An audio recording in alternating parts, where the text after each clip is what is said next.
ஒரு விஷயம் சொல்ல மறக்கல, பட் சொல்லிடுறேன். நீங்கள் சொன்ன மாதிரி எப்போவுமே நம்ம காதில் விழுந்திருக்கிற ஒரே ஒரு விஷயம் வந்து ஒவ்வொரு ஆணுக்கு பின்னாடியும் ஒரு பெண் இருப்பாங்க அப்படின்னு இருக்கிறது தான். ஆனால் ரொம்ப ரேராக நம்ம பார்க்குற விஷயம், நான் அந்த மாதிரி நிறைய பார்த்தது இல்லை. பட் ஆனால் இன்றைக்கி ரொம்ப சக்ஸஸ்ஃபுல்லாக இருக்கிற எல்லா பெண்களும் ரொம்ப சந்தோஷமாக இருக்கிற எல்லா பெண்களுக்கும் பின்னாடி கண்டிப்பாக ஒரு ஆண் இருக்காங்க. என் லைஃப்பில் நான் பண்ணுற சில விஷயங்கள், சினிமா தவிர, சினிமா நான் ரொம்ப வருஷமாக பண்ணிகிட்டு இருக்கேன். பட் நடுவில் தான் நான் வந்து என் ஹஸ்பண்டை மீட் பண்ணேன், கல்யாணம் பண்ணேன்.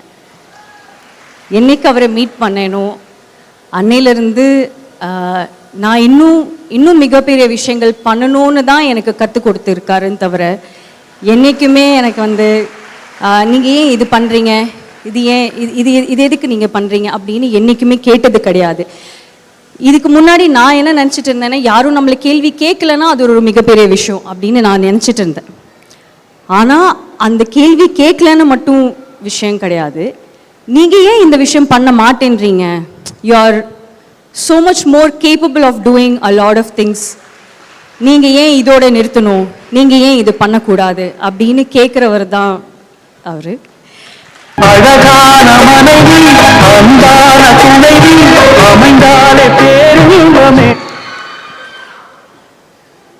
இது நான் எந்த மேடையிலையுமே நான் பேசினது கிடையாது, ஏன்னா அதுக்கான ஒரு சந்தர்ப்பம் கிடைச்சதில்லை. பட் இன்னைக்கு நீங்கள் என்னமோ எனக்கு என் குடும்பம் மாதிரி எனக்கு தெரியுறீங்க. அதனால் உங்ககிட்ட சொல்லணும்னு நான் நினச்சேன். நீங்கள் எல்லோரும் ஒர்க் பண்ணுறதுக்கு எனக்கு கண்டிப்பாக உங்கள் லைஃப்பில் வந்து உங்கள் ஹஸ்பண்டோ உங்கள் அப்பாவோ யாராவது ஒரு ஆண் கண்டிப்பாக இருப்பாங்க.